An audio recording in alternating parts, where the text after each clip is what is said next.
Pemirsa, pengungsi di Terminal PAL 6 Jalan Pramuka, Banjarmasin Timur mengeluhkan masih minimnya bantuan popok bayi wan urang dewasa.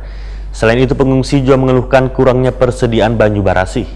Sementara itu, belum berkurangnya debit banyu sungai di kawasan Banjarmasin Timur menyebabkan tempat pengungsian di Terminal PAL 6 Banjarmasin masih dipenuhi oleh ratusan pengungsi.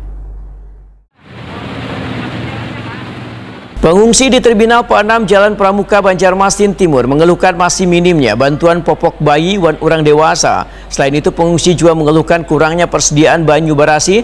Kepala UPTD Terminal Tipe B Dinas Perhubungan Kalimantan Selatan Rusma Hajairin Wetakuni Prima TV tengah hari Kamis 21 Januari 2021 madahkan bahwa ini bantuan yang paling dibutuhkan oleh bubuhan pengungsi adalah keperluan bayi yang kaya popok wan pakaian. Sementara bantuan dari Kementerian Koordinator Bidang Pembangunan Manusia dan Kebudayaan RI hanyalah berupa paket sembako yang langsung disalurkan kepada pengungsi.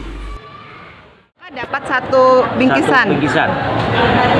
Total seluruhnya berapa, Pak? Total seluruhnya kalau untuk pengungsian itu ada 145 KK. Dan untuk yang bantuan ini kita dapat tadi 150, kayaknya dilebihkan tadi, ada 150. Ya itu mungkin kasih, kalau misalnya ada nanti penambahan kan bisa kita sampaikan dengan yang lain. Jadi ulang Pak, tadi apa aja bantuannya Pak? Untuk bantuan, jenis bantuannya dalam bentuk paket. Tadi saya belum sempat periksa karena langsung dimasukkan dulu ke dalam gudang kita, gudang posko.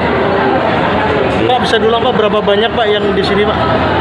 Untuk jumlah pengungsinya itu ada sebanyak 475 jiwa dengan 145 KK. Sementara itu, belum berkurangnya debit banyu sungai di kawasan Banjarmasin Timur menyebabkan tempat pengungsian di Terminal PAL 6 Banjarmasin masih dipenuhi oleh ratusan pengungsi yang rumahnya terendam banyu. Warga yang mengungsi di terminal tersebut kebanyakan berasal dari kawasan yang kada jauh dari terminal. Pengungsi pun sebagian berbaring di lorong-lorong gedung dengan hanya menggunakan tikar.